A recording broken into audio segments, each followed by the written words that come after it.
Hello students, last ক্লাসে আমরা conductance of electrolytic solution শুরু করেছিলাম। আমরা শেষ করেছিলাম ইকুইভ্যালেন্ট কন্ডাক্টেন্স আর মোলার কন্ডাক্টেন্সের যে রিলেশন এবং সেই সংক্রান্ত কিছু এক্সাম্পল দিয়ে।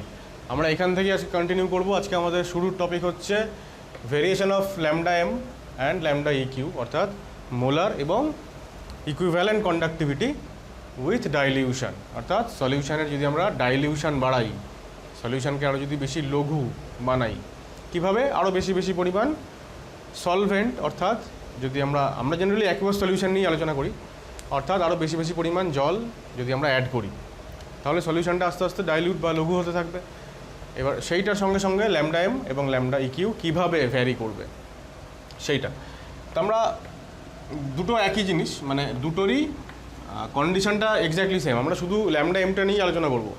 যদি তোমাকে ল্যামডা ইকিউ নিয়ে লিখতে বলে তাহলে এক্স্যাক্টলি ইকুয়াল, খালি এইটার বদলে এইটা লিখবে, দ্যাটস অল। এখন আমরা লিখব যে lambda M depends on, rather lambda E Q and lambda M depends on, দুটো জিনিসের উপর মেইনলি ডিপেন্ড করে। একটা হচ্ছে number of ions in solution, আর দু নম্বর হচ্ছে আয়নিক মোবিলিটি। আয়নিক মোবিলিটিটাকে তুমি বলতে পারো সোজা ভাষায় এরকম, ভেলোসিটি বা স্পিড অফ আয়ন্স। ঠিক আছে, আয়নগুলো কোন স্পিডে, কত স্পিডে এদিক থেকে ওদিকে মুভ করছে। আয়নের মুভমেন্ট মানেই হচ্ছে ইলেকট্রিসিটি জেনারেট করা, আর নাম্বার অফ আয়ন, যত বেশি আয়ন থাকবে তত বেশি কন্ডাক্টেন্স হবে। এইবার কী হয়, আমরা ফর্মুলাটা এটা জেনেছি যে lambda M equal to kappa into 1000/m। আরও যদি আগের আরেকটা ফর্ম ছিল সেটা হচ্ছে দিস ইন্টু ভি। এইবার আমরা জানি যে ডাইলিউশন বাড়ালে কন্ডাক্টিভিটি কমে যায়, তাই তো? অন ডাইলিউশন কেন কমে যায় সেটা আমরা আগের দিন এক্সপ্লেন করেছি। On dilution K value decreases. At the same time আমি যদি ডাইলিউশন বাড়াই তার মানে total volume of the solution বাড়ছে, ভলিউম ইনক্রিজ করছে। ভলিউম ইনক্রিজ করে যাওয়া মানেই হচ্ছে কনসেন্ট্রেশন কমে যাওয়া, মানে এই 1/m বেড়ে যাওয়া, মানে ভলিউমটাকেই তো আমরা ফাইনালি এই 1000/m দিয়ে রিপ্লেস করেছিলাম।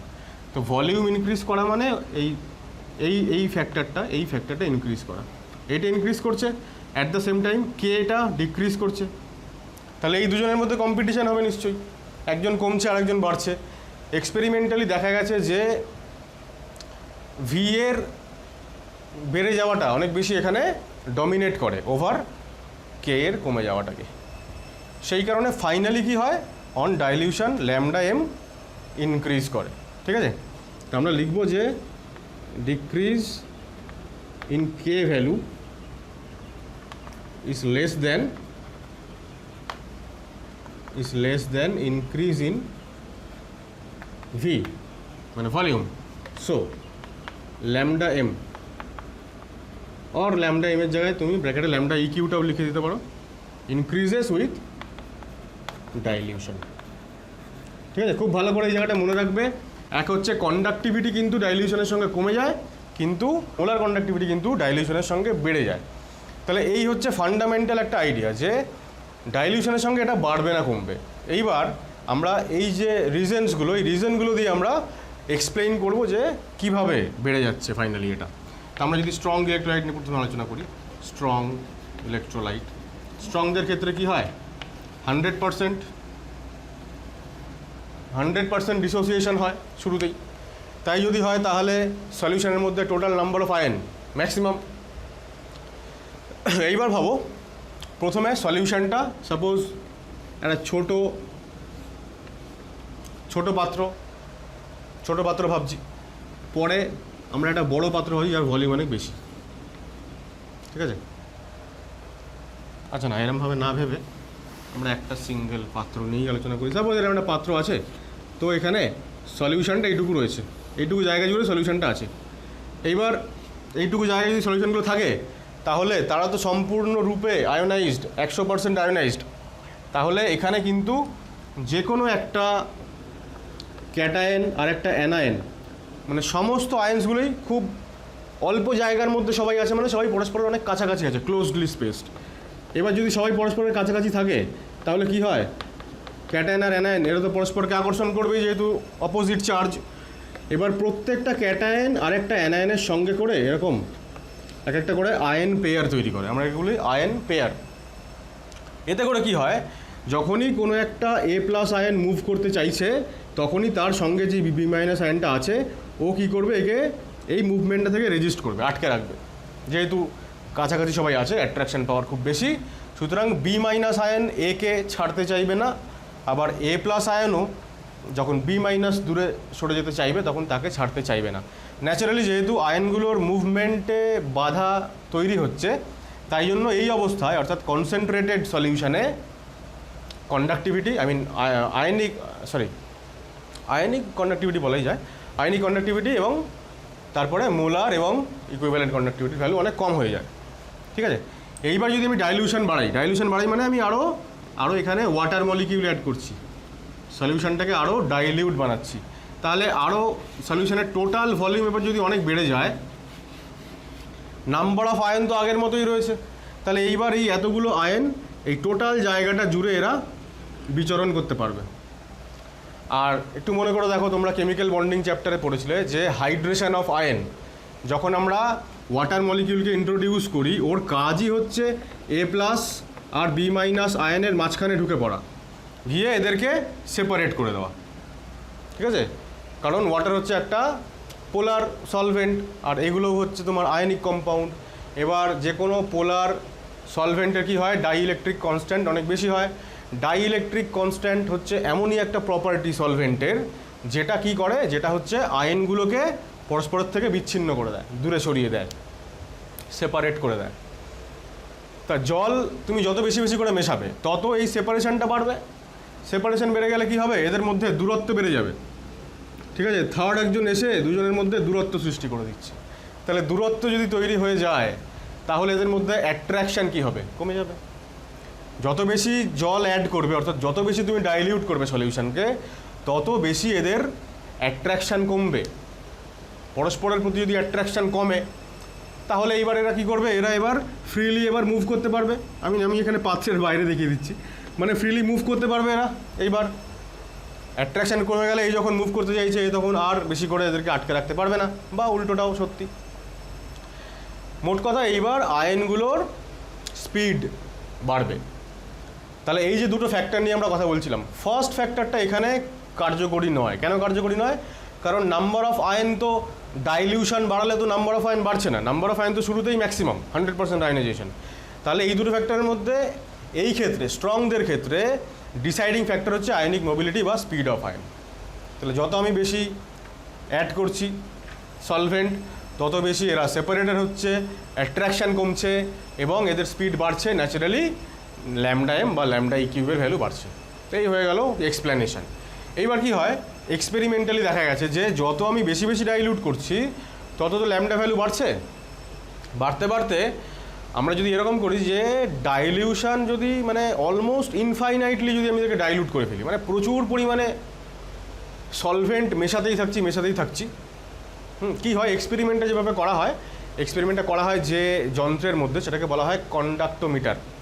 সেখানে একটা পাত্রের মধ্যে এরকম সলিউশন নেওয়া হয় আর উপর থেকে একটা একটা বুরেটের সাহায্যে এখানে ড্রপ ওয়াইজ জল অ্যাড করা হয়। সার্টেন ধরো 5 ml বা 2 ml করে জল অ্যাড করছি। প্রতি 2 ml জল অ্যাড করার পরে কন্ডাক্টিভিটি ভ্যালু কতটা বাড়ছে, মোলার কন্ডাক্টিভিটি ভ্যালু কতটা বাড়ছে সেইটা আমরা ওখানে নোট ডাউন করি। আর একটা ডিজিটাল মিটার থাকে, সেখানে ভ্যালুটা দেখায়। এবার এইভাবে দেখা যায় যে যত বেশি আমি ডাইলিউট করছি সলিউশনকে তত ভ্যালু আস্তে আস্তে বাড়ছে। একটা সার্টেন টাইম আসবে যখন দেখা যাবে যে ল্যামডা এম ভ্যালুটা একদম তার ম্যাক্সিমাম ভ্যালুতে রিচ করেছে। মনে করা হয় যে এই সময়ে সলিউশনটাকে ইনফাইনাইটলি ডাইলিউট করে দেওয়া হয়েছে, মানে এর বেশি আর ডাইলিউট করা যাচ্ছে না।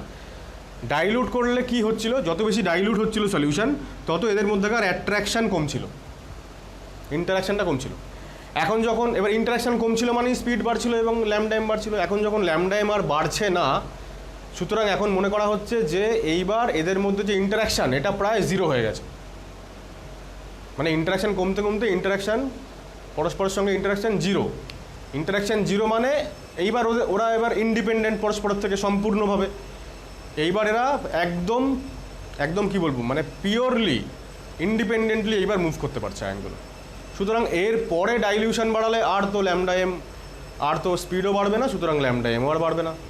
এই যে ম্যাক্সিমাম ভ্যালুটা ল্যামডা এমের, এইটাকে বলা হয় লিমিটিং মোলার কন্ডাক্টেন্স অথবা molar conductance at infinite dilution. ঠিক আছে, পুরো ব্যাপারটা যা বললাম আমরা একটু লিখে নেওয়ার চেষ্টা করি। তাহলে আমরা লিখব কি, যে strong electrolytes are 100% ionized in solution in concentrated solution. लिखिए concentrated solution. The ions are close enough due to strong attraction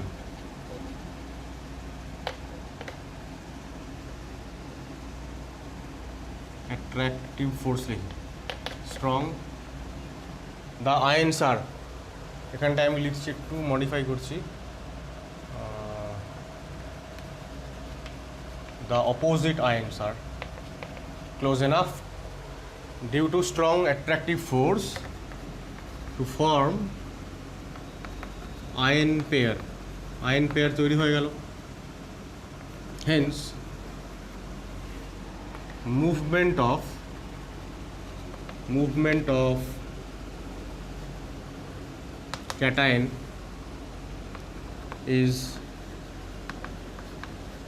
resisted by attraction of anion. ঠিক আছে, বা রেজিস্টেড বাই অ্যানায়নই লিখে দিই, আর কি দরকার নেই। Resisted by anion and vice versa মানে হচ্ছে কি বিপরীত ক্রমে, মানে ক্যাটায়নের মুভমেন্ট যেমন অ্যানায়নটা রেজিস্ট করছে, উল্টোটাও অ্যানায়নের মুভমেন্টকেও ক্যাটায়ন রেজিস্ট করছে। So lambda M value is low, lambda M value খুব কম হচ্ছে। এইবার on dilution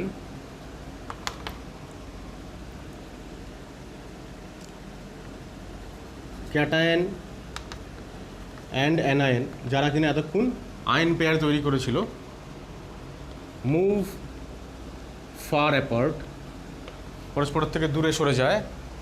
কেন? Due two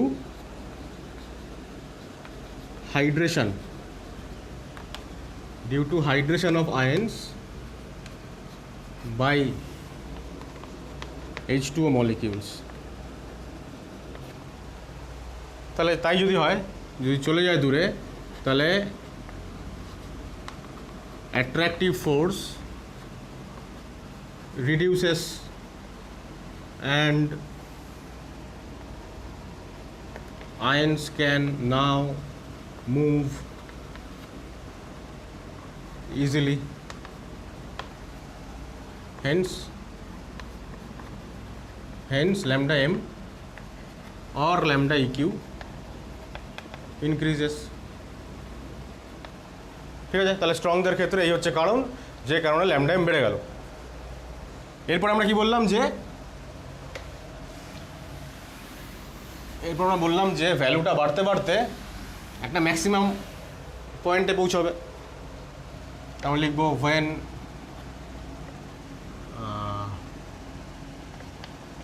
the solution is infinitely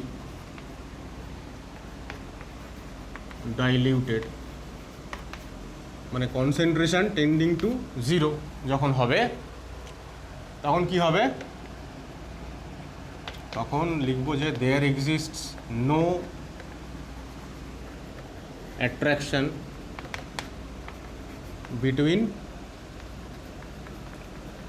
opposite ions. So ions can now move absolutely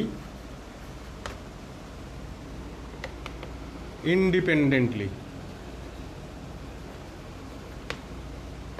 absolutely independently এখন আয়নগুলো মুভ করতে পারছে।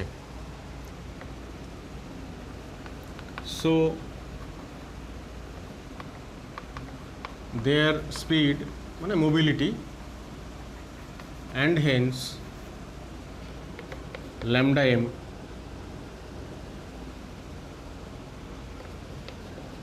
becomes maximum.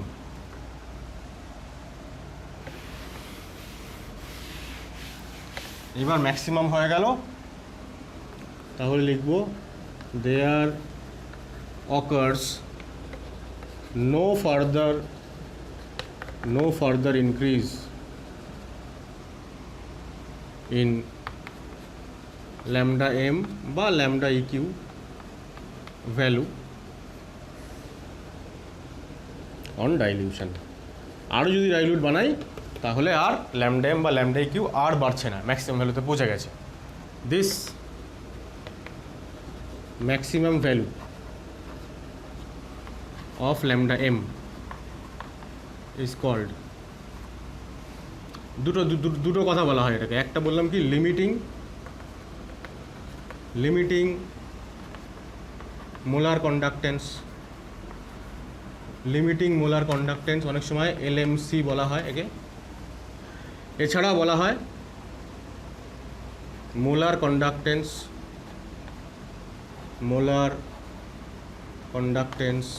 At infinite dilution. ঠিক আছে, molar conductance at infinite dilution. তাহলে এই হয়ে গেল আমাদের আলোচনা। এইবার এক্সপেরিমেন্টালি যখন আমরা এটা কন্ডাক্টোমিটার যেটা বললাম সেই দিয়ে আমরা যখন এটা ঘটনাটা ঘটাই, কন্ডাক্টোমেট্রিক টাইট্রেশন যখন আমরা করি, সেটা করার মাধ্যমে ইনফ্যাক্ট আমরা এই কাজগুলো করি আর কি প্র্যাকটিক্যালি। তো সেখানে দেখা গেছে যে আমরা একটা গ্রাফ এরকম পাই, ল্যামডা এম এর সঙ্গে রুট সি গ্রাফ প্লট করি। এই গ্রাফটা প্লট করি এবং এই রিলেটেড একটা ইকুয়েশন আছে যেটাকে বলা হয় DHO equation, Debye Huckel Onsager equation. এই ইকুয়েশনটা হচ্ছে এরকম, lambda M equal to lambda naught M. আচ্ছা, এইটা আমি মেনশন করিনি এখানে।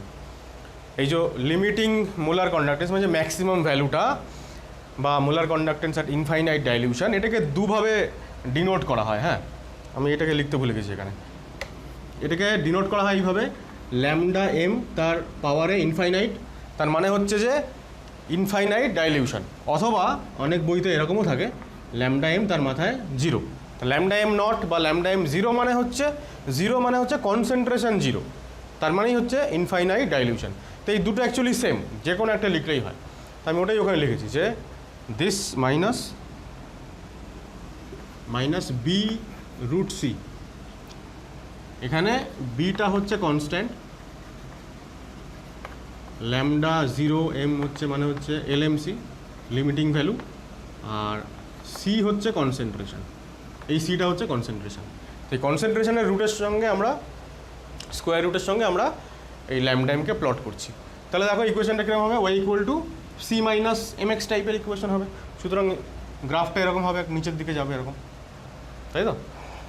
এই হচ্ছে গ্রাফ। এইবার আমরা যদি 5-10 যে ভ্যালু পেলাম সেই ভ্যালুগুলো আমরা খালি এখানে পুট করলাম গ্রাফ পেপারে, যদি আমরা প্লট করি তাহলে এরকমই একটা পাবো ভ্যালু। এইবার এই যে গ্রাফটা আমি পেলাম, এটাকে যদি আমি এখান থেকে বাড়াতে থাকি, এই স্ট্রেট লাইনটাকে যদি আমি এদিকে বাড়াই, তাহলে এ গিয়ে যেখানে ওয়াই অ্যাক্সিসকে টাচ করছে, এটাকে বাড়াচ্ছি মানে কি, আমি অরিজিনের কাছাকাছি সরে আসছি, তার মানে আমি কনসেন্ট্রেশন কমাচ্ছি মানে আমি ডাইলিউশন বাড়াচ্ছি। তাহলে যত আমি এই দিকে যাচ্ছি, দেখো যত ডাইলিউশন বাড়ছে তত ভ্যালুও বাড়ছে আস্তে আস্তে স্টেডিলি, ল্যামডা এম বাড়ছে। এইবার এইখানে এসে ধরো আমি থেমে গেলাম। এবার আমি এটাকে যদি বাড়াই, অর্থাৎ এটাকে বলা হয় এক্সট্রাপোলেট যদি করি, এই স্ট্রেট লাইনটাকে, তাহলে যেখানে গিয়ে টাচ করবে সেই জায়গাটার করেসপন্ডিং কনসেন্ট্রেশন কত? 0, মানে এটা ইনফাইনাইটলি ডাইলিউটেড অবস্থা। তাহলে এইখানের যে ল্যামডাইমের যে ভ্যালু আমি এখানে পাবো সেটাকে আমি বলবো ল্যামডা 0 ইনফাইনাইট ডাইলিউশনের ভ্যালু পেয়ে গেলাম। তো এইভাবে আমরা যে কোনো স্ট্রং ইলেকট্রোলাইটদের ক্ষেত্রে, খুব ভালো করে শুনবে, যে কোনো স্ট্রং ইলেকট্রোলাইটদের ক্ষেত্রে আমরা ল্যামডা 0m অর্থাৎ লিমিটিং মোলার কন্ডাক্টেন্সের ভ্যালু আমরা ইনফাইনাইট ডাইলিউশনে আমরা পেতে পারি ভ্যালু। কীভাবে পেতে পারি? গ্রাফটাকে আমরা এক্সট্রাপোলেট করে, ঠিক আছে? কিন্তু উইক ইলেকট্রোলাইটদের ক্ষেত্রে গ্রাফটাকে এক্সট্রাপোলেট করে এইটা ল্যামডা m0 ভ্যালু পাওয়া যায় না। কী করে পাওয়া, মানে কেন পাওয়া যায় না, গ্রাফের নেচার কেমন হয় সেটা আমরা পরে দেখছি। তার আগে এখানে আরেকটা জিনিস আমি মেনশন করবো, সেটা হচ্ছে ধরো একটা এরকম গ্রাফ পেলাম, আর একটা গ্রাফ পেলাম ধরো এরকম। তো এটাকেও আমি যদি এক্সট্রাপোলেট করি তাহলে এখানে আমি আরেকটা যে পাবো সেটা দুটো আলাদা ইলেকট্রোলাইটের ক্ষেত্রে আমি ল্যামডা m0 ভ্যালু বের করতে পারছি। এইবার সাপোজ তোমাকে বলা হলো এটা এ আর এটা বি, এবার এ আর বিকে আইডেন্টিফাই করতে হবে। বলা হলো যে একটা হচ্ছে এর মধ্যে LiCl লিথিয়াম ক্লোরাইড, একটা হচ্ছে পটাশিয়াম ক্লোরাইড। তাহলে কোনটা এ কোনটা বি? এবার এইটা যদি আমাকে জানতে হয়, দুটোর মধ্যে কম্পেয়ার যদি করতে হয়, এরকম গ্রাফ লিখে এরকম কম্প্যারিজন টাইপ কোয়েশ্চেন আসতেই পারে। তখন আমরা কী করবো? দেখো আমরা কি বললাম, যখনই আমরা একে সলিউশনে দিচ্ছি, সলিউশনে দেওয়ার পরে ও কি করবে, আয়নে প্রথমে ডিসোসিয়েট করলো। এবার এই আয়নগুলোকে ওয়াটার মলিকিউল এসে ঘিরবে, তাই না? ওয়াটার মলিকিউল ঘিরবে মানে এখানে হাইড্রেটেড আয়ন তৈরি হবে। এবার আমরা এর আগে জানি যে যত চার্জ ডেনসিটি বেশি হয়, চার্জ ডেনসিটি মানে আয়নের চার্জ আপন আয়নের রেডিয়াস, এই চার্জ বাই রেডিয়াস রেশিও যত বেশি হবে তত হাইড্রেশন বেশি হবে। হাইড্রেশন যত বেশি হবে তত হাইড্রেটেড আয়নের সাইজ বাড়বে। সাইজ যত বাড়বে তত মুভমেন্টে কী হবে? অসুবিধা হবে। বড় সাইজের কেউ যদি মুভ করতে চায় তাহলে তার সঙ্গে অন্য লোকের ধাক্কা লেগে যাওয়ার সম্ভাবনা বেশি। যেই ধাক্কা লেগে যাবে তখনই ওর মুভমেন্টটা কী হবে? বাধাপ্রাপ্ত হবে, ন্যাচারালি কন্ডাক্টেন্স কমে যাবে। তাহলে যত বেশি হাইড্রেশন তত কম কন্ডাক্টেন্স। এবার লিথিয়াম আর এই দুটো কম্পাউন্ডের মধ্যে অ্যানায়নটা তো সেম, ওটাকে ছেড়ে দাও। ডিফারেন্স কোনটা ক্যাটায়নটা, Li+ আর K+।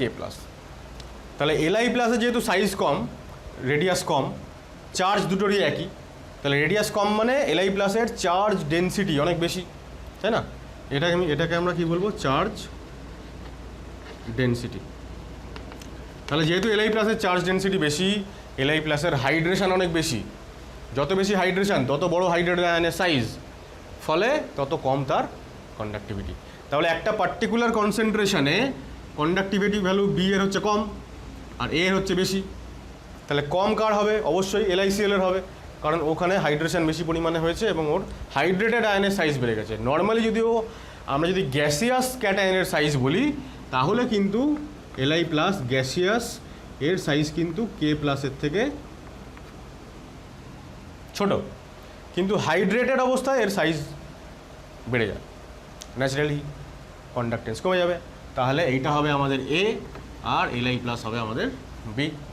যদি এখানে আরও একটা দিয়ে দেয়, ধরো এখানে একটা দিল সি, তাহলে এই সিটাও সেই পটাশিয়ামের পরে যে থাকবে তার হবে হ্যাঁ RbCl, তারও উপরে চলে যাবে CsCl, হ্যাঁ NaCl যদি হয় তাহলে এই এ আর বি এর মাঝামাঝি কোনো একটা জায়গায় থাকবে NaCl।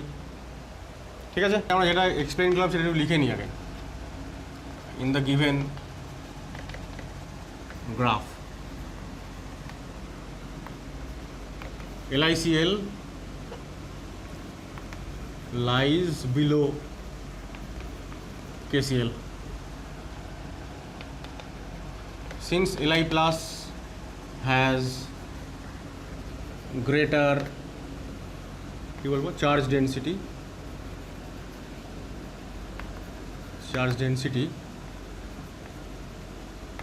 than K+ ion, its hydration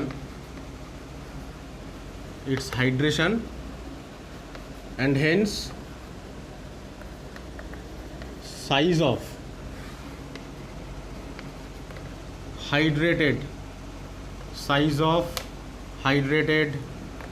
Li plus ion is more than that of hydrated K plus ion. So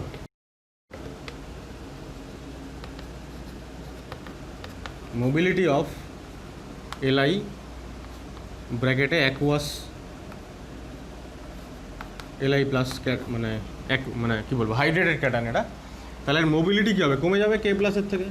size যদি বেড়ে যায় তাহলে মোবিলিটি কমে গেল। So lambda m value of LiCl less than KCl, তাই জন্য LiCl এর গ্রাফটা নিচের দিকে। ওকে, এইবার weak electrolyte. In case of weak electrolytes,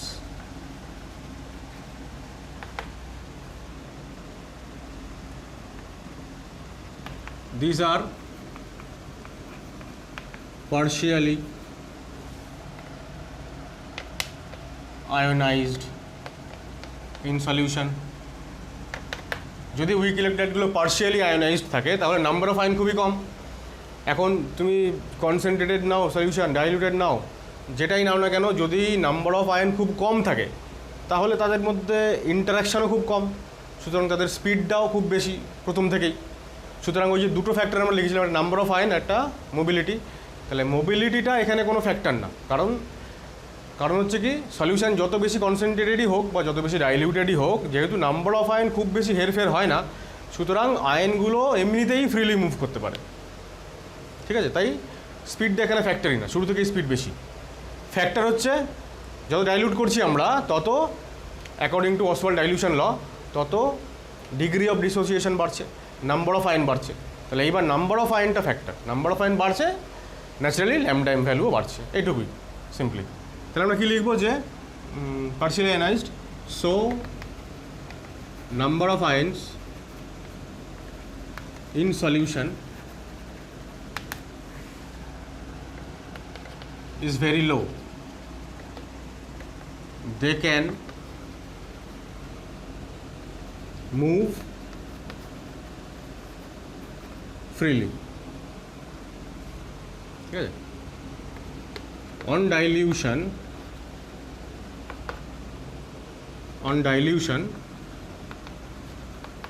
number of ions increases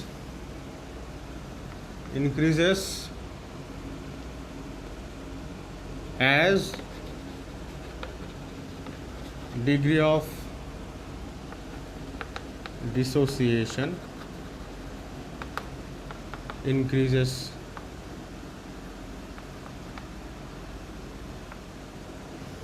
Hence lambda m অথবা lambda eq value also increases. ঠিক আছে, এই হয়ে গেল উইক ইলেকট্রোলাইটের কেসটা। এবার আমি একটা সিমিলার গ্রাফ এখানেও আঁকবো। এক্সপেরিমেন্টালি দেখা গেছে যে যখন আমরা কোনো উইক ইলেকট্রোলাইটের জন্য lambda M R root C যদি আমরা প্লট করি, তাহলে দেখা যায় যে যত আমি এদিক থেকে অরিজিনের দিকে আসছি, মানে কনসেন্ট্রেশন কমাচ্ছি, মানে ডাইলিউশন বাড়াচ্ছি, তত ল্যামডা ভ্যালু বাড়ছে, বাড়তে বাড়তে একটা সময় এসে এইভাবে এক্সপোনেনশিয়ালি বেড়ে যায়। মানে আমরা একটা রেক্ট্যাঙ্গুলার হাইপারবোলা টাইপ একটা কার্ভ পাই। এইবার তুমি ভাবো এই যে কার্ভটা, মানে যত একদম ডাইলিউশন, মানে ইনফাইনাইট ডাইলিউশনের যত কাছাকাছি আসছে, মানে যত বেশি বেশি করে ডাইলিউটেড হচ্ছে, তত মানে মোলার কন্ডাক্টিভিটি বেড়ে যাওয়ার যে রেটটা সেটা আরও বাড়ছে। এবার এই গ্রাফটা এবার একসময় কী হবে, এরকম প্যারালাল চলবে ওয়াই অ্যাক্সিসের, মানে ল্যামডা এম অ্যাক্সিসের, অর্থাৎ গ্রাফটাকে এক্সট্রাপোলেট করে বাড়িয়ে আমরা ওয়াই অ্যাক্সিসে পৌঁছাতে পারবো না। মানেটা কী দাঁড়ালো, যে এক্সপেরিমেন্টাল গ্রাফ থেকে আমরা ল্যামডা এম ইনফাইনাইট বা ল্যামডা এম জিরো এর ভ্যালু কিন্তু আমরা পেতে পারবো না, যেটা আমরা পেয়েছিলাম স্ট্রং ইলেকট্রোলাইটের ক্ষেত্রে। এদের ক্ষেত্রে সেইটা পাওয়া সম্ভব নয়। তাহলে উইক ইলেকট্রোলাইটদের ক্ষেত্রে যদি আমাকে ল্যামডা এম ইনফাইনাইট বা ল্যামডা এম জিরো ভ্যালু পেতে হয়, তাহলে এই গ্রাফিক্যাল মেথডে মানে এক্সপেরিমেন্টাল মেথডে হবে না। এর জন্য বিজ্ঞানী কোলরাশ নামক একজন সায়েন্টিস্ট তিনি একটা সূত্র দিলেন আর কি। সেই সূত্র ব্যবহার করে আমরা উইক ইলেক্ট্রোলাইটদের ক্ষেত্রে আমরা ল্যামডা এম ভ্যালু বের করতে পারি। যদিও কোলরাশের সূত্রটা কিন্তু বোথ স্ট্রং অ্যান্ড উইক দুটো ইলেক্ট্রোলাইটের ক্ষেত্রেই অ্যাপ্লিকেবল, কিন্তু সেই সূত্রের একটা মস্ত বড় অ্যাপ্লিকেশান হচ্ছে এটা যে আমরা উইক ইলেক্ট্রোলাইটের ল্যামডা এম ইনফাইনাইট এইটা বের করতে পারি। ঠিক আছে, তো এইখানে আমরা কি লিখব যে for weak electrolyte lambda m value increases with dilution, but nature of curve লিখি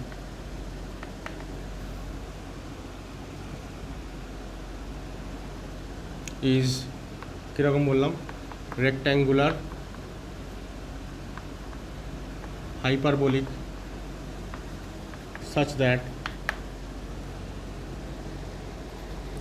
on extrapolation of the experimental curve it does not meet lambda m axis, so we cannot get lambda m 0 বা lambda m infinite value, যেটাকে আমরা কি বলি LMC, limiting molar conductance value from this experimental graph বা experimental curve. ঠিক আছে, এবার আমরা আসছি কোলরাশ লতে। আচ্ছা, কোলরাশ স্পেলিংটা দেখো একটু, স্পেলিংটা অদ্ভুত রকমের। কোলরাশ ল, হ্যাঁ, কোলরাশ লটা অ্যাকচুয়ালি এক নম্বর হচ্ছে এটা হচ্ছে কিসের ল না ইন্ডিপেন্ডেন্ট, বলা হয় যে ইন্ডিপেন্ডেন্ট আয়ন মাইগ্রেশন। আয়নের মাইগ্রেশন মানে এক জায়গা থেকে অন্য জায়গায় চলে যাওয়া, এই আয়নগুলোর মুভমেন্ট। ইন্ডিপেন্ডেন্ট মানে যখন তারা স্বাধীন। কখন স্বাধীন হয়? যখন একটু আগে বলছিলাম যে যখন সলিউশনটা ইনফাইনাইটলি ডাইলিউটেড হয়, তখন ক্যাটায়ন আর অ্যানায়নের মধ্যে কোনো ইন্টারাকশান বিলং করে না, জিরো হয়ে যায় ইন্টারাকশান। ফলে এখন আয়নগুলো অ্যাবসলিউটলি ইন্ডিপেন্ডেন্ট টু মুভ। সেই জন্য এটা কাজের জন্য applicable only for infinitely diluted solution. আর দু নম্বর হচ্ছে এটা বলছিলাম যে for both strong and weak electrolytes, দু ধরনের ইলেকট্রোলাইটদের জন্যই কিন্তু এই লটা অ্যাপ্লিকেবল। এইবার সবথেকে ইম্পর্টেন্ট কথাটা বলছি, বইতে কোলরাশ লয়ের একটা স্টেটমেন্ট দেওয়া আছে, একটা সূত্র দেওয়া আছে। বিজ্ঞানী কোলরাশ শুরুতে যে ফর্মুলাটা দিয়েছিলেন বা যে লটা তিনি বলেছিলেন সেইটা এই বইগুলোতে দেওয়া নেই। সেটা কি? সেটা হচ্ছে শুরুতেই তিনি লটা দিয়েছিলেন হচ্ছে ইকুইভ্যালেন্ট কন্ডাক্টিভিটির উপরে, মোলার কন্ডাক্টিভিটির উপরে নয়। আমরা যেহেতু ইকুইভ্যালেন্ট আর মোলারকে আমরা রিলেট করতে পারি, তাই পরবর্তীকালে আমরা মোলার কন্ডাক্টিভিটির সাপেক্ষেও আমরা ফর্মুলাটা বলেছি, এবং সেই ফর্মুলাটাই আমাদের বইতে রয়েছে। এবং শুধু তাই নয়, সেটার সঙ্গে ইকুইভ্যালেন্ট কন্ডাক্টিভিটিটাকে একদম গুলিয়ে দেওয়া হয়েছে।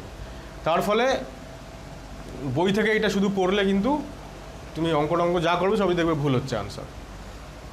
তাহলে ফার্স্টে কি বলবো, লটা যেটা বলবো যে ইকুইভ্যালেন্ট কন্ডাক্টিভিটি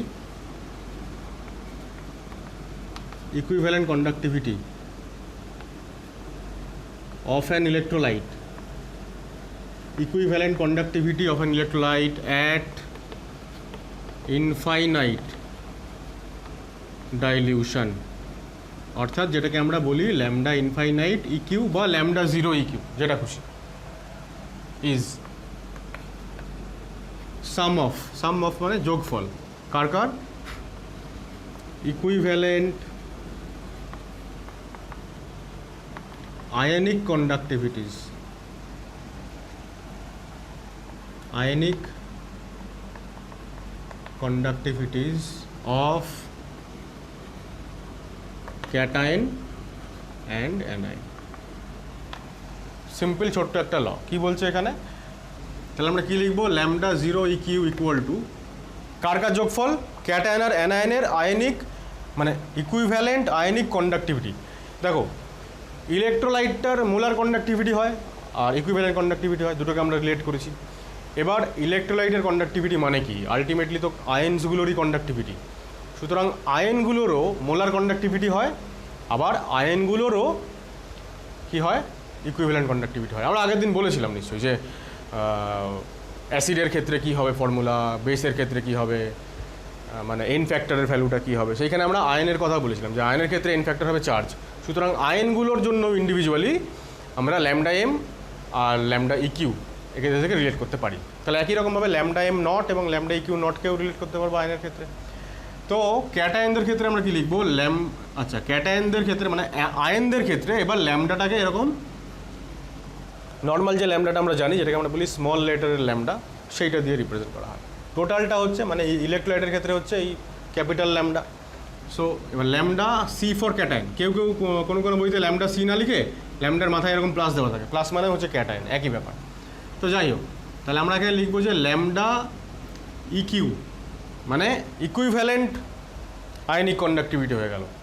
এবার equivalent ionic conductivity of cation, ঠিক আছে, তাই শুধু নয়, মানে আমরা কি লিখবো, sum of equivalent ionic conductivities of cation and, আচ্ছা এটাও আমরা লিখে দেবো যে at infinite dilution, at infinite dilution মানে এদের ভ্যালুটা হচ্ছে মাথায় জিরো থাকবে। ইনফাইনাইট ডাইলিউশন অবস্থাতে ক্যাটায়নের যা ইকুইভ্যালেন্ট কন্ডাক্টিভিটি সেটা plus lambda EQ zero of anion. খুব ইম্পর্টেন্ট ফর্মুলা, কারণ এরপরেই আমি যখন পরবর্তী ফর্মুলাটা লিখব তখনই কিন্তু এটার সঙ্গে কনফিউশনটা তৈরি হবে, যে কনফিউশনটা বইতে পাবে হরদম। তো এটা হচ্ছে 1 নম্বর স্টেটমেন্ট। আর 2 নম্বর যেটা মডার্ন স্টেটমেন্ট সেটা হচ্ছে যে ইকুইভ্যালেন্ট কন্ডাক্টিভিটি দিয়ে নয়, সেটা হচ্ছে মোলার কন্ডাক্টিভিটি দিয়ে। তাহলে শুধু এই জায়গাটায় হবে মোলার আর এই জায়গাটায় হবে মোলার, আর তার সঙ্গে আরেকটা শব্দ এখানে জুড়বে। সুতরাং আমি এইখানে কারেকশানটা না করে, আচ্ছা আমি কারেকশানটা এখানেই করি, তোমরা আরেকবার লিখে নাও 2 নম্বরটা। সেটা হচ্ছে যে আমি এখানে মোলার লিখছি,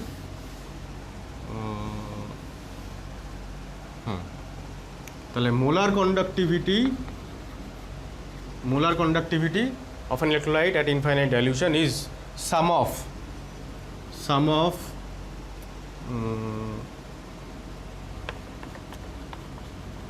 total molar ionic conductivities of cation and anion at infinite dilution। এটার মানে হচ্ছে আগেরটায় টোটাল শব্দটা ছিল না, এটা নতুন চলে এসছে এখানে। এবার তাহলে আমরা কী করছি, ল্যামডা এম নট মোলারটা বের করতে চাইছি, কার কার সমান হবে, আবারও ক্যাটায়ন এবং অ্যানায়নের conductivity molar conductivity at infinite dilution, কিন্তু টোটাল। এবার টোটালটার মানেটা বলছি, আগে এইগুলোকে লিখি যে মোলার আয়নিক কন্ডাক্টিভিটি মানে তার সিম্বলটা কীরকম হবে, তাহলে ল্যামডা এম হবে,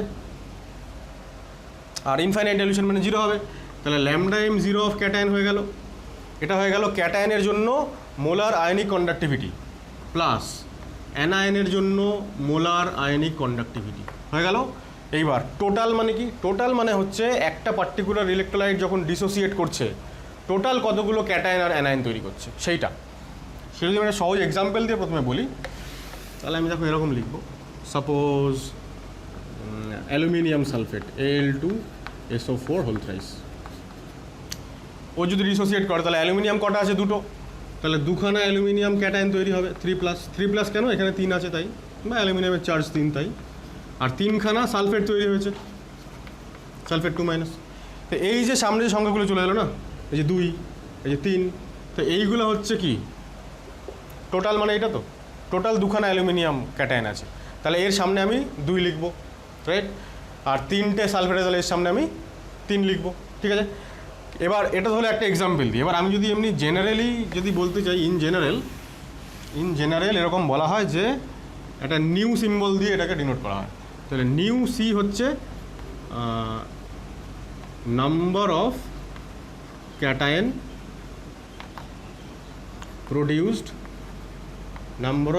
প্রডিউসড অন ডিসোসিয়েশন। ঠিক আছে,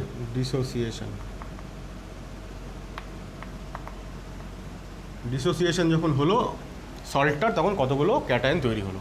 আর নিউ এ হচ্ছে number of anion produced on dissociation. তাহলে আমরা এর সামনে একটা করে নিউ সি লাগাবো, এখানে একটা নিউ এ। এই হয়ে গেল আমাদের ফর্মুলার সেকেন্ড ভার্সন। এই ফর্মুলাটা, যে সেকেন্ড যে ফর্মুলাটা, এটাই আমাদের বইতে দেওয়া থাকে। ঠিক আছে, এবং তারপরে অঙ্কগুলো করার সময় কিছু গণ্ডগোলের একটা জায়গা থাকে। সেই গণ্ডগোলের জায়গাটা আমি শুরুতেই মিটিয়ে দিচ্ছি। সেটা হচ্ছে, দেখো, প্রথম কথা হচ্ছে একটা নোট দিয়ে লেখো এখানে, ভেরি ভেরি ইম্পর্ট্যান্ট। সেটা হচ্ছে অনেক সময় আমাদের কি হয়, এই যে মোলার আয়নিক কন্ডাক্টিভিটি, মানে এটা আয়নের মোলার আয়নিক কন্ডাক্টিভিটি, এটা ইকুইভ্যালেন্ট আয়নিক কন্ডাক্টিভিটি। অনেক সময় বইতে না শুধুমাত্র আয়নিক কন্ডাক্টিভিটি এইটুকু শব্দ লেখা থাকে, মোলার না আয়নিক বলা থাকে না। সাপোজ কারোর আয়নিক কন্ডাক্টিভিটি 400, এবার পাশে যে ইউনিটটা দেওয়া আছে ওইটা দেখে আমাকে চিন্তা হবে যে এটা মোলার আয়নিক কন্ডাক্টিভিটি না ইকুইভ্যালেন্ট আয়নিক কন্ডাক্টিভিটি। ফর্মুলাটা কী হবে, ইউনিটটা কী হবে এর ক্ষেত্রে? Siemens centimetre square mole inverse, আর এর ক্ষেত্রে গ্রাম ইকুইভ্যালেন্ট ইনভার্স। তাহলে যদি আয়নিক কন্ডাক্টিভিটি থাকে, ঠিক আছে, if only ionic conductivity is written in question, then we use the units given to identify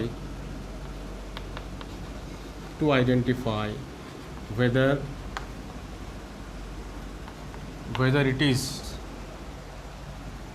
lambda m0 or lambda eq0।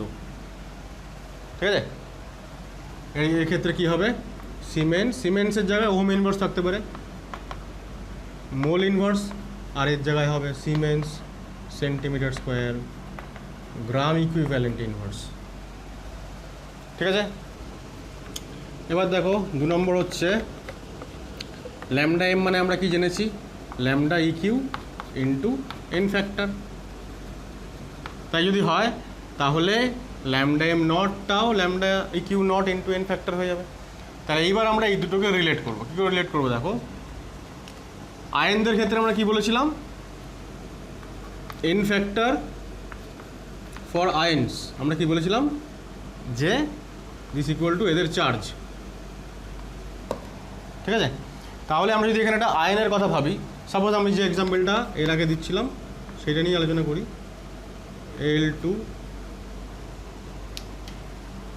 Al2SO4 whole thrice. তাহলে এটার চার্জ কত, অ্যালুমিনিয়াম 3+, আর সালফেটের কত চার্জ, 2-। ঠিক আছে, তাহলে যদি আমাকে এইটার ক্ষেত্রে বলতে হয় তাহলে আমি এরকম বলতে পারি তো, যে lambda naught M of aluminium 3+, ঠিক আছে, this equal to 3 into lambda not EQ of aluminium 3+। লেখাটা হচ্ছে না আমারটা,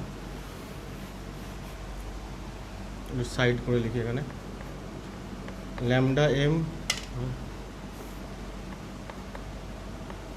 M naught of aluminium 3+ equal to 3 into lambda M EQ of aluminium 3+। এটা আমরা বলতে পারি আয়নটার ক্ষেত্রে, আর সালফেটের ক্ষেত্রে এটা 2 ইন্টু হয়ে যাবে।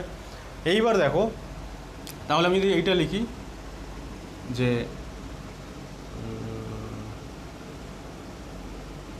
এটা যদি লিখি, মানে এখান থেকে যদি আমি লিখতে চাই যে lambda 0 EQ this equal two এটার বদলে আমি কি লিখতে পারবো, এখানটা চলে আসো, ইকুইভ্যালেন্ট কন্ডাক্টেন্স মানে কি, তাহলে molar conductance by 3।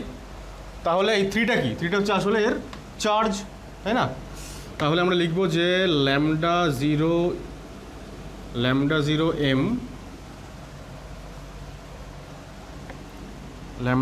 M of, আমি একবারে জেনারেল ফর্মটাই লিখছি, হ্যাঁ, ক্যাটায়ন ডিভাইডেড বাই চার্জটাকে আমি এন দিয়ে ডিনোট করছি, ঠিক আছে, plus lambda zero M of NIN by, আচ্ছা এটাকে এনসি লিখি, এটাকে এন এ লিখি। তাহলে এইটা হয়ে গেল আমাদের একটা ডিরাইভড ফর্ম, যেটাকে আমরা থার্ড ফর্ম বলছি। এটা first equation, second equation, third equation. Third ইকুয়েশনটা সবসময় ইকুয়েশন হিসাবে ব্যবহার করতে হয় না, স্টিল আমরা এটা জেনে রাখলাম। আমরা পরপর 3টে এক্সাম্পল এবার আলোচনা করব, যে আলোচনাগুলোর মাধ্যমে আমরা প্রত্যেকটা ওই 3টে আলাদা আলাদা টাইপের যে সল্ট তাদের ক্ষেত্রে এদের রিলেশনটা বোঝার চেষ্টা করব, তারপর সেগুলোকে আমরা নিউমেরিক্যালে সেগুলো কাজে লাগাবো, ঠিক আছে? তাহলে এখানে কি হলো, এখানে এনসি হচ্ছে চার্জ অন ক্যাটায়ন, আর এন এ হচ্ছে চার্জ অন অ্যানায়ন। চার্জ দিয়ে কেন ভাগ করলাম তার উত্তরটা এইখানে আছে, ঠিক আছে, যে ল্যামডা ইকিউ মানে হচ্ছে ল্যামডা এম বাই চার্জ। তাহলে ইকিউ ছিল, তার বদলে এম বাই চার্জ করে দিলাম, ঠিক আছে? দেখো আমরা 3টে এক্সাম্পল নিয়ে আলোচনা করছি, হ্যাঁ। NaCl 3টে ডিফারেন্ট টাইপের হবে। একটা ধরো CaCl2, একটা ধরো অ্যালুমিনিয়াম সালফেট। তো 3টের ক্ষেত্রে আমরা শুরুতে কী লিখতে পারি, শুরুতে আমরা লিখতে পারি যে ল্যামডা জিরো ইকিউ, মানে প্রথম যে ফর্মুলাটা করল আসে, তাহলে সেটা হচ্ছে lambda zero EQ of Na plus plus lambda zero EQ of Cl minus, এটা লিখতে পারি, ঠিক আছে? এবার এইখানেই অনেক সময় বইতে কী থাকে, এই যে ইকিউ এইটা মেনশন করা থাকে না, lambda zero of Cl minus. এবার যখনই lambda zero of Cl minus থাকলো, তখনই আমার মধ্যে কনফিউশন তৈরি হবে যে এটা মোলার কন্ডাক্টেন্স, মানে মোলার আয়নিক কন্ডাক্টেন্স না ইকুইভ্যালেন্ট আয়নিক কন্ডাক্টেন্স। তখনই আমাকে কী করতে হবে, ওই ইউনিটটা দেখে নিতে হবে। এটা হচ্ছে 1 নম্বর। 2 নম্বর হচ্ছে, এবার যদি আমি মোলার কন্ডাক্টেন্স বলি ল্যামডা জিরো এম, অ্যাকচুয়ালি এই যে এইটা, তো এখানে আমি ব্র্যাকেটে এখানে NaCl লিখতে হবে, মানে এটা ইলেকট্রোলাইটটার জন্য আর কি, এখানেও NaCl লিখতে হবে। আচ্ছা লিখেই দিই NaCl, so this equal two এটা। এবার এটার মানে কি, এটার মানে হচ্ছে কতগুলো আয়ন তৈরি হচ্ছে সেটাকে জানতে হবে, নিউটা। তাহলে Na প্লাস তো একটাই তৈরি হয়, Cl মাইনাস একটাই তৈরি হয়, সুতরাং আমরা লিখবো যে lambda zero M of Na plus আর lambda zero M of Cl minus. এবার আয়নগুলোর মোলার কন্ডাক্টেন্স আর আয়নগুলোর ইকুইভ্যালেন্ট কন্ডাক্টেন্সের মধ্যে সম্পর্কে একটু কি দেখলাম, ইকুইভ্যালেন্ট যদি থাকে তাহলে মোলার বাই চার্জ করতে হয়, তাহলে এটা ডিভাইডেড বাই চার্জ মানে কত, 1। তো যদি আমরা আলাদা ফর্ম, যে থার্ড ফর্মটা লিখেছিলাম, সেই থার্ড ফর্মে যদি লিখতে চাই তাহলে এটাও হবে, দেখো একই হবে, lambda M of NaCl equal to কী লিখলাম, 1 বাই চার্জ ইন্টু, মানে 1/1 into lambda zero M of, sorry এখানে ইকিউ ছিল না, ইকুইভ্যালেন্ট কন্ডাক্টেন্স মানে 1 বাই চার্জ অফ এটা, আর এখানেও মানে সরি এটা বাই 1 বাই চার্জ, আর এটা lambda zero M Cl minus by 1। তার মানে আলটিমেটলি ব্যাপারটা কী দাঁড়ালো, এই যে চার্জ দিয়ে ভাগ করলাম মানেই তো আমি এটাকে এইখানে ট্রান্সফার করে দিলাম, তাই না? এটা হয়ে গেল এটা যখনই চার্জ দিয়ে ভাগ করলাম, আর এটাও হয়ে গেল এটা যখন চার্জ দিয়ে ভাগ করলাম, সেই জন্য বাদিকেরটাও হয়ে গেল ইকুইভ্যালেন্ট। এইটা মাথায় রাখবে সবসময় যে যারা NaCl টাইপ, মানে একটা প্লাস একটা মাইনাস এবং তৈরিও হচ্ছে একটা ক্যাটায়ন একটা অ্যানায়ন, তাদের ক্ষেত্রে কিন্তু এই দুটো ভ্যালু কিন্তু সেম হয়, কোনো ডিফারেন্স নেই। মানে এই NaCl টাইপ যারা হবে তাদের ক্ষেত্রে lambda zero M R lambda zero EQ বা ল্যামডা এম এবং ল্যামডা ইকিউ সেম হবে। ডিফারেন্স হয় যখন এইরকম আলাদা আলাদা টাইপের থাকে, নাম্বার অফ ক্যাটায়ন অ্যানায়ন আলাদা, ক্যাটায়ন অ্যানায়ন চার্জ আলাদা, তখন আলাদা আলাদা হয়। তাহলে প্রথমটা তো একই, lambda zero EQ of CaCl2, এটা কত হবে, এটা হবে lambda zero EQ of calcium 2+ আর lambda zero EQ of Cl minus. এখানে কোনো সামনে কোনো সংখ্যার ব্যাপার নেই, দুটো বা একটা সেটার দরকার নেই। কেন? আমরা এখন ইকুইভ্যালেন্ট কন্ডাক্টেন্স লিখছি, তাই জন্য। যদি আমরা মোলার কন্ডাক্টেন্স লিখি M অফ CaCl2, তাহলে আমার লাগবে যে কটা Ca+ তৈরি হচ্ছে আর কটা Cl- তৈরি হচ্ছে। তো ক্যালসিয়াম 2+ তো একটাই আছে, একটাই তৈরি হবে, অর্থাৎ এইখানে আমরা কি লিখব Ca2+ আর 2 into lambda zero M of Cl-। ঠিক আছে। থার্ড ফর্ম যদি লিখতে চাই lambda zero EQ of CaCl2, তাহলে দিস ইকুয়াল টু, দেখো, lambda zero M of calcium 2+ by 2 না, চার্জ দিয়ে ভাগ করতে হবে, চার্জ হচ্ছে 2 আর ওদিকে চার্জ কত 1 Cl- এর, তাহলে আমরা লিখব lambda zero M Cl- by 1। তাহলে এটা হচ্ছে থার্ড ফর্মটা। ফাইনালি তুমি দেখবে যে এইটা আর এইটা ক্যালকুলেট করে একই দাঁড়াবে। আমরা যদি আয়নের ল্যামডা এমকে চার্জ দিয়ে ভাগ করি তাহলে ইকুইভ্যালেন্ট কন্ডাক্টেন্স পেয়ে যাবো, আর একে 1 দিয়ে ভাগ করলাম, ইকুইভ্যালেন্ট কন্ডাক্টেন্স পেয়ে গেলাম। তার মানে এই দুটো যোগফল মানে আসলে এই দুটো যোগফল, সুতরাং এই দুটো ইকুয়াল। আমরা নিউমেরিক্যাল ভ্যালু পুট করলেই ব্যাপারটা দেখতে পারবো যে হ্যাঁ এটা এরকমই হচ্ছে। 2 নম্বর এটা হয়ে গেল। তাহলে lambda zero EQ of aluminium sulphate, এই সল্টের ল্যামডা জিরো ইকিউ মানে কত, sorry, lambda zero EQ of aluminium cation plus lambda zero EQ of Cl sulphate SO4 minus, এটা হয়ে গেল। আর lambda zero M of molar conductance at equivalent dilution, so this equal to lambda M of aluminium 3+। এবার কটা আছে aluminium, দুখানা তৈরি হচ্ছে, তাহলে 2 + 3 into lambda zero M of sulphate হয়ে গেল। এটাকে যদি আমি থার্ড ফর্মে লিখতে চাই আবার lambda zero EQ of aluminium sulphate, this equal to কী বললাম, মোলার কন্ডাক্টিভিটি বাই চার্জ, তাহলে lambda zero M of aluminium 3+ by 3 আর lambda zero M of sulphate 2- by 2। ঠিক আছে, এইটা মানেই হচ্ছে এইটা molar by charge, molar by N factor মানে ইকুইভ্যালেন্ট, আবার এখানেও মোলার বাই এন ফ্যাক্টর মানে ইকুইভ্যালেন্ট, সুতরাং এই দুটোর যোগফল আর এই দুটোর যোগফল সেম হবে, রাইট। এইবার আমরা কয়েকটা নিউমেরিক্যাল ভ্যালু দিয়ে অঙ্ক করে দেখি। দেখো প্রথমটা লিমিটিং আয়নিক কন্ডাক্টিভিটি, এই যে একটাকে বললাম যে লিমিটিং মোলার আয়নিক কন্ডাক্টিভিটি না ইকুইভ্যালেন্ট আয়নিক কন্ডাক্টিভিটি, সেটা অনেক সময় বলে দেয় না, যেটা এখানে আছে, of Mg2+ and phosphate ions আর X and Y। এবার ইউনিটটা লক্ষ্য করো, মোল ইনভার্স মানেই হচ্ছে এটা মোলার আয়নিক কন্ডাক্টিভিটি, তার মানে এটা অ্যাকচুয়ালি যেটা দেওয়া আছে সেটা ল্যামডা নট M, ঠিক আছে, অফ Mg2+, এইটা অ্যাকচুয়ালি কত X, তাই তো, আর lambda nought M of phosphate এইটা দেওয়া আছে হচ্ছে আমাদের Y। এবার ল্যামডা নট M আর ল্যামডা নট ইকিউ বের করতে বলেছে সল্টটার জন্য। ম্যাগনেসিয়াম ফসফেটের সংকেত কি, Mg3 হবে নিশ্চয়ই, আর PO4 হোল টুয়াইস হবে। কেন?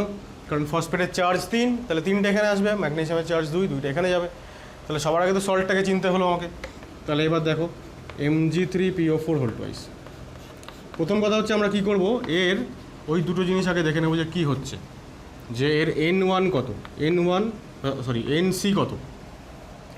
NC মানে ক্যাটায়নের চার্জ, ক্যাটায়নের চার্জ কত 2, আর অ্যানায়নের চার্জ কত, ফসফেটের চার্জ 3। আমরা সাইনটাকে অমিট করছি, সাইন দিয়ে কাজ নেই কোনো, এই হয়ে গেল। আর নিউ সি আর নিউ এ মানে কতগুলো করে ক্যাটায়ন আর অ্যানায়ন তৈরি হয়, তো 3টে ম্যাগনেসিয়াম আছে, সুতরাং 3টে ম্যাগনেসিয়াম ক্যাটায়ন তৈরি হবে, তাহলে এটা হচ্ছে 3, আর অ্যানায়ন তৈরি হবে কটা, 2টো। এবার এই কাজটা করে নিতে পারলেই আমার অঙ্ক সলভ হয়ে গেল। ঠিক আছে, কী করে হয়ে গেল দেখো, এই দুটো যখন আমি বের করে ফেলতে পারলাম, এইবার আমি একদম ডাইরেক্ট ফর্মুলায় চলে যাই। কি ফর্মুলা প্রথমটা দেখলাম ইকুইভ্যালেন্ট কন্ডাক্টেন্সের জন্য, যে ল্যামডা ইকিউ, হ্যাঁ, Mg3PO4 whole twice, this equal to কত হবে দেখো, দুটো ফর্মুলা, একটা হচ্ছে ইকুইভ্যালেন্ট কন্ডাক্টিভিটি যদি দেওয়া থাকে দুটো আয়নেরই, তাহলে যোগ করে দিলাম, মিটে গেল। কিন্তু এখানে তো ল্যামডা এম দেওয়া ছিল, তাই না, মোল ইনভার্স যেহেতু ছিল, তাহলে ওই প্রথম ফর্মুলা ব্যবহার করা যাচ্ছে না, আমাদের থার্ড ফর্মুলা ব্যবহার করতে হবে। থার্ড ফর্মুলা কী ছিল, যে lambda zero M of magnesium 2+ ion by হচ্ছে ওর চার্জ, তাই না। তাহলে আমরা এটা লিখবই না, ওটার ভ্যালুই তো দেওয়া ছিল এক্স, তাহলে আমরা ডাইরেক্ট আনসার লিখবো যে x/2 + y/3 এত siemens centimetre square gram equivalent inverse, ঠিক আছে। আর lambda zero M of magnesium phosphate, এটা কী হবে, এটা হবে কি দেখো, দুভাবে বের করতে পারি। এক হচ্ছে ইকুইভ্যালেন্ট কন্ডাক্টেন্স যা বেরোলো সেইটাকে আমরা এন ফ্যাক্টর দিয়ে গুণ করে দেবো, তাহলে এই মোলারটা পেয়ে যাব। আর 2 নম্বর হচ্ছে ওই সেকেন্ড ফর্মুলা ব্যবহার করব, যেটা অ্যাকচুয়ালি ওখানে দেওয়া ছিল, সেটা হচ্ছে কি, যে মোলার কন্ডাক্টেন্স দেওয়া ছিল এক্স ক্যাটায়নের আর ওয়াই হচ্ছে অ্যানায়নের।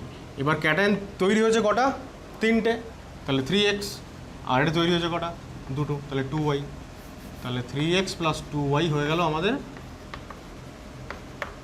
সল্টার ল্যামডা নট এম, মানে LMC, রাইট। এই দুটোই আমাদেরকে এখানে বের করতে বলেছে।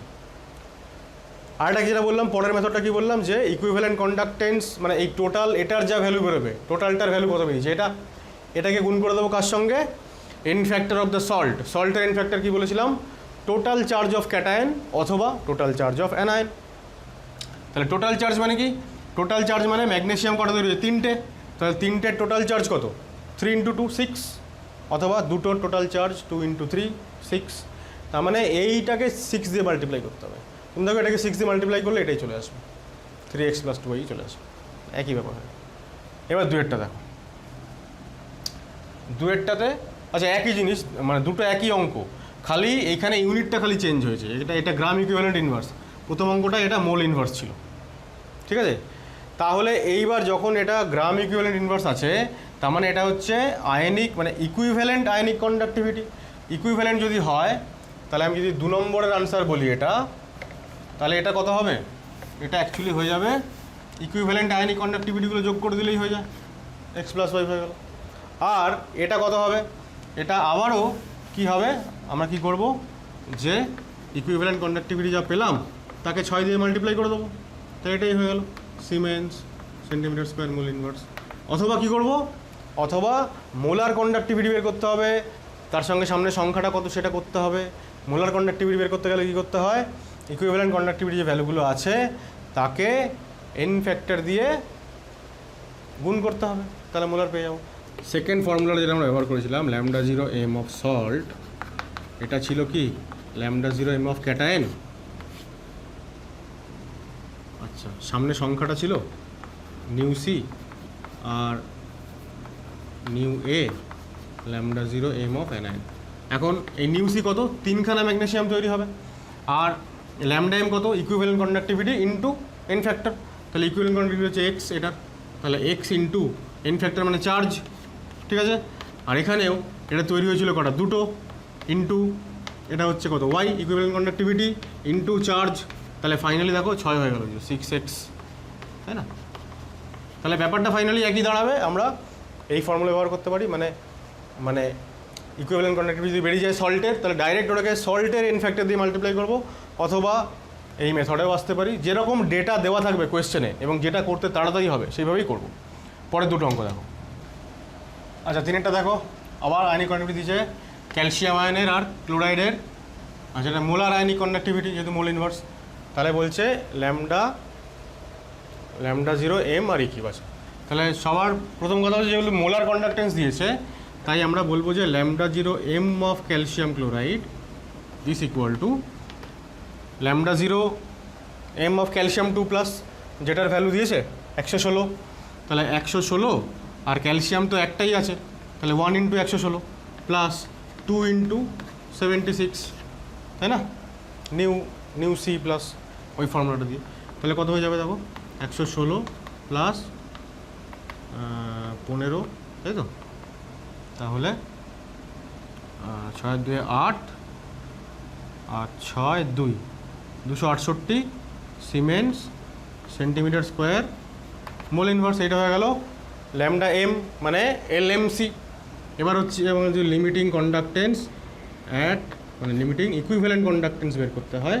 তাহলে ইকুইভ্যালেন্ট মানে কি? মোলার মানে হচ্ছে ইকুইভ্যালেন্ট ইন্টু এন ফ্যাক্টর, তাহলে একে এন ফ্যাক্টর দিয়ে ভাগ করে দিলে হয়ে যাবে। এইবার এটা এন ফ্যাক্টর কত? এই সল্টটার এন ফ্যাক্টর কত? 2, হ্যাঁ 2 × 1 বা 1 × 2 যাই বলো না কেন। তাহলে 268/2 মানে 134 siemens centimetre square mole inverse. Simply কোন ফর্মুলা ইউজ করলাম? This equal to this into N factor, এই ফর্মুলা আমরা ইউজ করে ফেললাম। ঠিক আছে। কেসিএল মানে কি? ল্যামডা 0 কে প্লাস আর ল্যামডা 0 সিএল মাইনাস, এটা দিয়েছে। এই দুটো হচ্ছে 150। আবার এটা মানে কি? ল্যামডা 0 mg2 প্লাস, এখানে আমি আর মোলার না ইকুইভ্যালেন্ট ওটা আর মেনশন করিনি কেন? এখানে সবই তো মোলার, তুমি মোলার ধরেই চলো। তুমি ভাবো যে এগুলো সব মোলার কন্ডাক্টিভিটি আমি লিখেছি। তাহলে প্লাস 2 × এটা, তাই না? মোলারের ফর্মুলা তো এটাই হয়, সংখ্যা দিয়ে মাল্টিপ্লাই করতে হয়। এটা হচ্ছে 100। এখান থেকে আমরা কী পেতে পারি দেখো, ল্যামডা 0 মোলার, হ্যাঁ 150 মাইনাস এটা মানে 76, 150 থেকে 76 বিয়োগ করে দিলে কত হয়? 4 8 সাথে 15 74 হয়ে গেল। এটা পটাশিয়ামের। আর এটা কত হচ্ছে দেখো, এখান থেকে আমরা কী পেতে পারি? এটা মুছি একটুখানি, 100 দিয়েছে ভ্যালু ওটার, যাই হোক। তাহলে ল্যামডা 0 mg প্লাস মোলার এটা কিন্তু, হ্যাঁ। So this equal two 100। কিছু গন্ডগোল আছে অঙ্ক। আচ্ছা, এই প্রবলেমটা না একটা ডেটা ভুল দেওয়া ছিল। এটা 100 হবে না, এটা অ্যাকচুয়ালি 260 হবে, 260। ঠিক আছে, একটু কারেকশন করে নাও। তাহলে এটার ভ্যালু কত বেরোবে দেখো, দিস ইকুয়াল টু 260 মাইনাস এটা মানে 2 × 76, তাই না? তাহলে এটা হয়ে যাবে কত? 152, তার মানে হচ্ছে 801।